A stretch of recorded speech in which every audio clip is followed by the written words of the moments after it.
Hey there guys, it's Attack on Samurott, and welcome to welcome to week 2, season 3 of the OBA, where we battled the coach of the Spring City Firefoxes, Striker Flash. I actually wanted to do a live recording of the battle, but I couldn't do it live because my throat was hurting, so I didn't want to strain my voice even further, and also my neck was hurting too. I think it's the way that I was sitting in the chair I had. I think it was because of the chair I was sitting in before. It wasn't great on my back, and it just hurt my neck a little bit. So I'm sitting in a different chair, and it's a little bit better, softer, I guess. So yeah. So anyways, this is what Striker brought. So he brought Latios, Mamoswine, Confagrigus, Vileplume, Diancie, and Thundurus Incarnate. So actually, in my team builder, I had expected him to bring Galvantula to slow down my faster mons like Mega Manectric and such, but he didn't bring that, so I was kind of surprised by that. He also didn't bring Registeel either, which I was also a little bit surprised by, but kind of figured because Blaziken just destroys it, or just does a lot of damage to it. I mean, you can't destroy a Registeel. Nothing can destroy Registeel. But yeah, I kind of figured that he would bring Latios because that thing is a monster and just destroys my team. I didn't really think. Mamoswine was at the back of my head, but I didn't think that he'd actually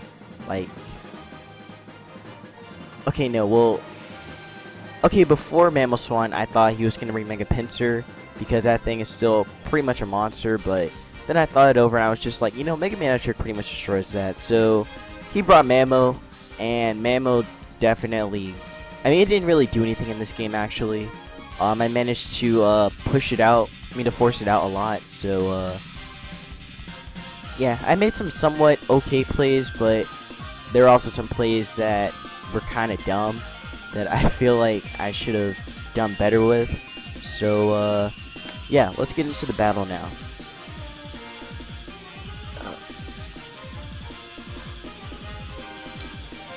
So he started off with Thundurus Incarnate as I started off with my Nidoqueen. So I want to get my Stealth Rocks up and such. He actually predicts the Stealth Rock lead and goes for the taunt right there, which was very good. Which was a very good play for him. So he's gonna switch out, predicting the Ice Beam, and I think he goes into his Diancie to take the hit. Yeah, he brings in the Diancie to take the Ice Beam. As I did go for the Ice Beam. Now I actually went Earth Power right here. To get as much damage as possible on that. Also, he was running a special defensive Diancie to pretty much take any hit and to take hits very well from Nidoqueen and such. So Earth Power did a lot right there. He's gonna retaliate with his own Earth Power, and unfortunately, he got a crit right there. That crit definitely mattered. 110% right there. So yeah. So Striker actually did a really good read right here. He actually predicted my play to go for Stealth Rocks, and he actually got the Earth Power off. Now what I should have done, I probably should have just went for the Earth Power anyway, because one, I still outspeed Diancie, and two, there are other opportunities where I could get up Stealth Rocks. But because of that, I lost my Nidoqueen, which kind of mattered but kind of didn't matter. But it kind of did matter a little bit. But anyways, I'm going to bring in my Klefki, going to go for a Flash Cannon and take out the Diancie, because I don't want that thing to set up any Stealth Rocks or whatever. So yeah, so Diancie drops. He brings in his Mamoswine. I actually go for the godlike play, and I go for the Magnet Rise, predicting the Earthquake. So yeah, I was trying to figure out what kind of Mamoswine this was because I was very scared of it. I had a feeling that this thing was going to be Scarfed to outspeed my Mega Manectric and such. So he's going to actually switch out, going to bring in the Confagrigus. And this Confagrigus was a pain in the butt this whole battle. It really just wouldn't die. It's really frustrating how this thing wouldn't die. He was running a special defensive one. As you will see how much this Flash Cannon does to it. Flash Cannon, even though Klefki isn't invested, that does no damage. Oh wait, no, I didn't get the special defense drop. That was a different turn, I think. But he goes for the Willow right there. And that kind of sucks. because that's actually going to matter a lot later. Because with the burn is definitely going to whittle down my clef key a lot. So I did manage to get the spikes up and such, but now I'm going to switch out my clef key, going to bring in top me, my Hitmontop, since that's my only answer sort of to this Cofagrigus if he wasn't running rest. So he did knock off my Lum, which kind of ruined the strategy a little bit, because again I wanted to bring in Hitmontop safely so that way when it gets burned, it can activate the Lumberry, and I wouldn't have to get burned. I could just land a Toxic, hopefully, on the Cofagrigus. So he gets the burn. That kind of matters because now there's really not much that Hitmontop can't. Well, Hitmontop can still do some stuff to Mamo, but the thing is that I never really got the opportunity to do anything to Mamo with Hitmontop. So yeah. So I believe right here I actually switch. Okay, so he switches out the Cofagrigus, brings in the Latios. I think I actually went for Bullet Punch to get some chip damage on him. Yeah, okay, that's what I did. So I went for the Bullet Punch because I wanted to get some chip damage on Cofagrigus. I got a crit right there, which was definitely huge. Definitely glad I got that crit right there. So I'm going to switch out. He's actually going to go for the Defog play. I had a feeling that he was definitely going to do that. So I'm going to bring in my Zygote, predicting the Defog, as the Latios does go for it. Which definitely does matter because now there's really not much of a way for me to deal damage to the rest of his team with those hazards. So it was definitely going to be a lot harder to get rid of that. To try and get rid of the Cofagrigus. So he's going to bring in Thundurus. Going to go for the taunt, predicting the because I actually went for the light screen right here. He predicted the reflect. I actually pro played, went for the psychic, and that did over half. Devotion is so powerful. I love this thing. But anyways, he's gonna go for a Volt Switch. Gets a crit. That crit definitely mattered because this was a specially defensive Devotion with the Evil Light and the light screen. So definitely a matter. I'm gonna go for another psychic, and another psychic still does a good amount. But because he had knockoff, I didn't want to try and play around with that Cofagrigus. So he's gonna get whittled down by the Toxic even more. As I'm gonna switch out my Zygote. I think I go back into top me. Okay, no, I go into Celestial. So I bring in Celestial as he goes for a rest. This Cofagrigus, I hate this thing. This thing was just, it was a rest sleep talk set. Just by seeing it have rest, I had a feeling he was gonna run the sleep, that he had sleep talk as well. So anyways, I'm going to switch out my Celestial, as now I bring in Alyssa, a Mega Magnetric, because this was kind of like a free switch in for me. He actually is going to switch out the Cofagrigus and goes into the Thundurus right here. So I had a feeling that he was going to switch maybe into Mamoswine or into something else, maybe even Cofagrigus, most likely. So I decided to go for an Overheat because I felt like that was the safest play for me to make. So I go for the Overheat play. As he actually goes for a Hidden Power Ice. Maybe he was making a prediction or something. I actually was kind of scared because I thought he was going to go Hidden Power Ground. But nah, he didn't have that. So Overheat drops the Thundurus. So that's like his first Mon, well, his second Mon gone. While of course Nidoqueen's gone, and I still have the rest of my 5. So now he's going to bring in this thing, the Vileplume. This Vileplume is also kind of a pain too. Yeah, so I'm going to Volt Switch out. I bring in Zygote, try and get some chip damage on him and stuff. I mean, try and whittle this thing and stuff, but he goes for a Sleep Powder, and this Sleep Powder screwed me over. It really did. Like, there was no way, really, for Zygote to get back from this. It was just not great for me. So he's going to switch out. He goes back into the Mamoswine, and again, I really can't deal with this thing, so I'm going to go into Zygote. And I believe I bring in Mega Magnetric right here. Yep, I do bring in the Mega Magnetric. Now, I was so scared. I was so scared of this Mamoswine. So I actually switched out, predicting him to be Scarfed.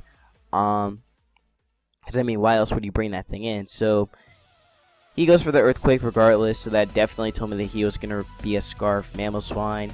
So Earthquake does a lot even after a -1. So yeah, he's going to switch out Frost. He's going to go into Cofagrigus, I think. No, he goes back into the into this, predicting a Mach Punch, I guess. I go for the BP. BP does a little bit to it, but pretty much top me is gonna drop right here, which kind of sucks. But luckily on his side of the team, since his Mammal Swine was scarfed and also Diancie did went down, he didn't really have a Stealth Rock user. I mean, he didn't have any hazards up, or a hazard user in general. So I felt pretty safe somewhat.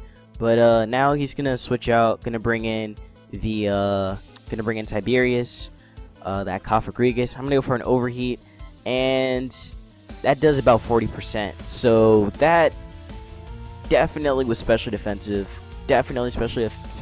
I can't even say it because I'm definitely specially defensive, because there was no way for me to actually do damage to that thing.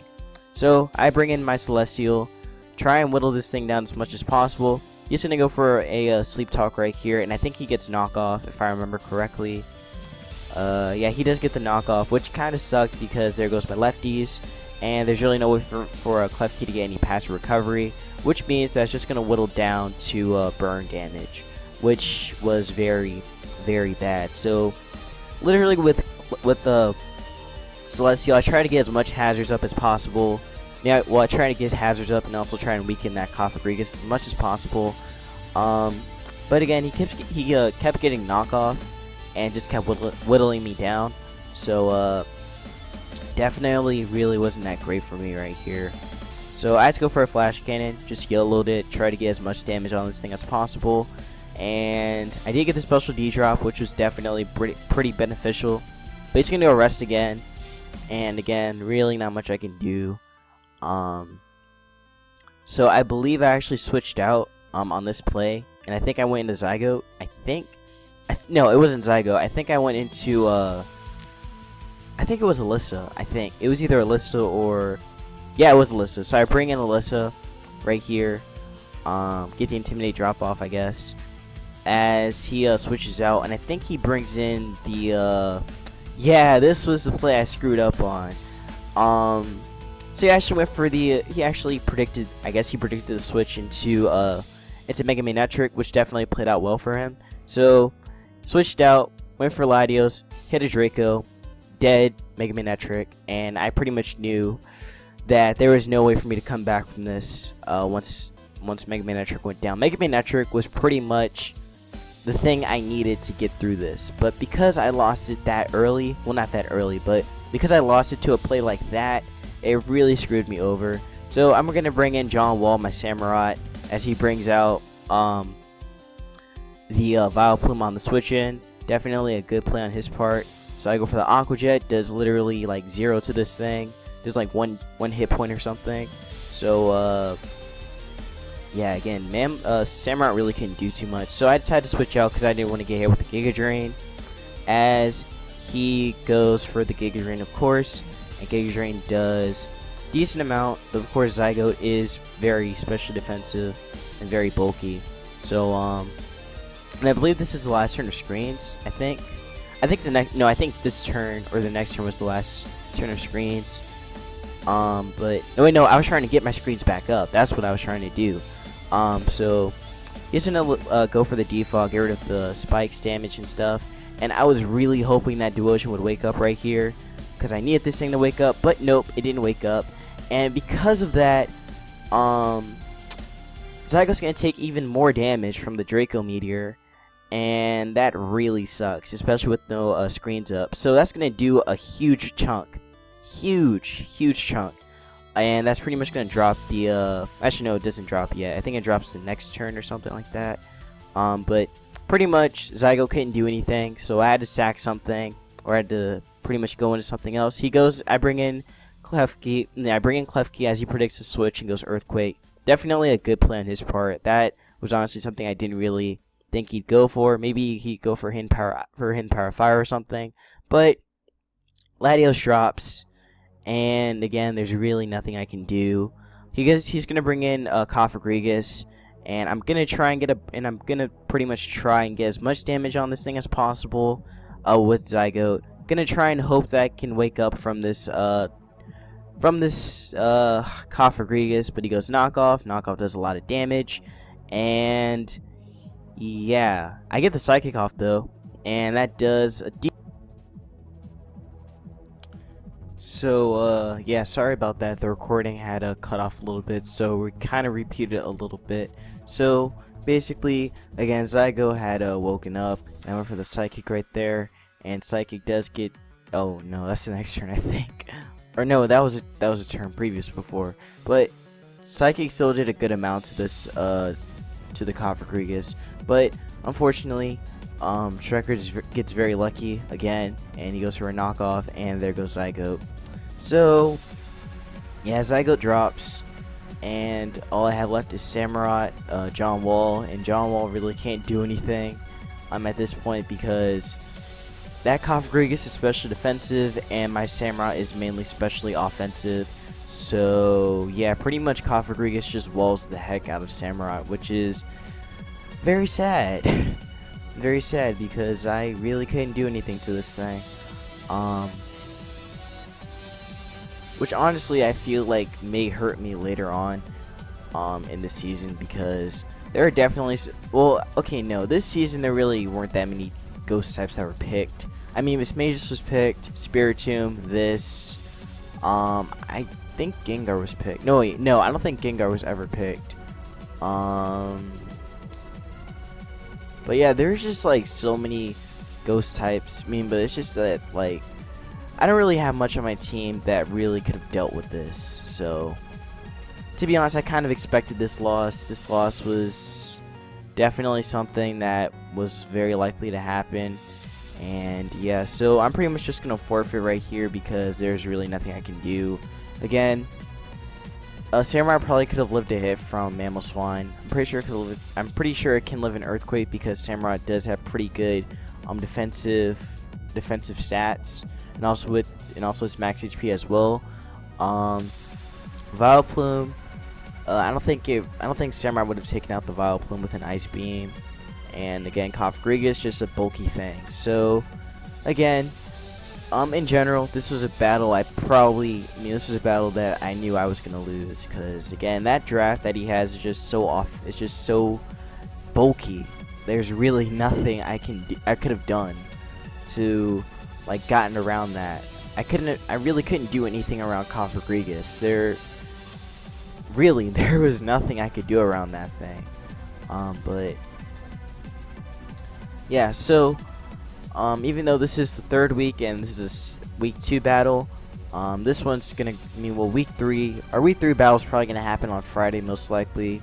So yeah, and our week 3 opponent is going to be Sneaky Asilgar, so another tough battle that we're gonna have next week, meaning that we're gonna have this week. So be prepared for that. Like, really, this season has been really hard so far. I mean, well, I'm saying this because, well, I'm not saying this, but it's like, I know we're 1-1 already, which is fine. That's totally fine. But I mean, it's just like we're starting off with the tough opponents. We start off with Aaron, now Striker, and again, I never battled Striker last season. I dropped out like week 13. I could have stayed in for the last 2 weeks, but I was just like, you know what, I'm done. But yeah. So I will see you guys in my team builder against Sneaky Asilgar, the coach of the Los Angeles Asilgars. So yeah, basically what I learned, I got to play smarter and I got to actually make better plays. So yeah, I will see you guys then, and take care.